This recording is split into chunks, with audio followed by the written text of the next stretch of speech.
વાત કરીએ તો વલસાડથી સમાચાર સામે આવી રહ્યા છે। તો આ મહત્વના સમાચાર વલસાડથી સામે આવી રહ્યા છે, જેમાં જિલ્લા કોંગ્રેસના નવા પ્રમુખની જાહેરાત થતા વિવાદ સર્જાયો છે અને જિલ્લા કોંગ્રેસ પ્રમુખ તરીકે કિશન પટેલના નામની જાહેરાત કરવામાં આવી છે। જ્યારે કિશન પટેલને પ્રમુખ બનાવતા કાર્યકર્તાઓમાં નારાજગી જોવા મળી રહી છે। વલસાડથી આ સમાચાર સોશિયલ મીડિયામાં કાર્યકર્તાઓએ નારાજગી વ્યક્ત કરી છે। વિવાદ બાદ કિશન પટેલનું નિવેદન પણ સામે આવ્યું છે।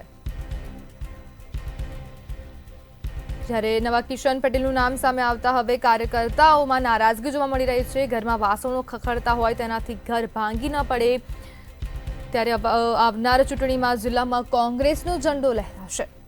ત્યારે કિશન પટેલની પસંદગીને લઈને કોંગ્રેસનું રાજકારણ ગરમાયું હોય તેવું લાગી રહ્યું છે અને કિશન પટેલનું નામ સામે આવતા કાર્યકર્તાઓમાં નારાજગી જોવા મળી રહી છે।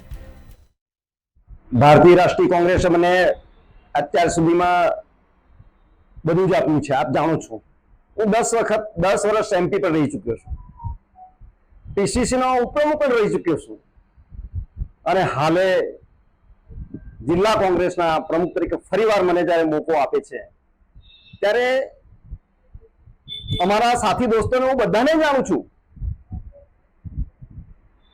એ વલસાડના સાથીઓ હોય, ઉમરગામના સાથીઓ હોય, પાડિયાના સાથીઓ હોય, એક કુટુંબ છે અમારું। એ કુટુંબને અમે બધી રીતે જાણીએ છીએ કે એ કુટુંબમાં અમારે સામાન્ય રીતે ખૂબ પ્રેરણથી ચાલવાની ચોક્કસપણે જરૂર છે। અને એ તમે વિરોધની ચેટની વાત કરો છો, એમાં પણ હું જોઈ શકું છું કે એક ઘર હોય અને એ ઘરમાં જયારે 5 માણસો એમાં વાસણો ખખડતા હોય તો આ તો આટલું મોટું મારે કુટુંબ ચલાવવાનું છે અને કોક ને કોક જગ્યાએ જરા કે બોલશે એ સાથીઓ રાજી કરીશું, સાથે રાખીશું અને સમજાવી લઈશું અને સાથે રહીને એને ચાલીશું, કેમ કે એમના પર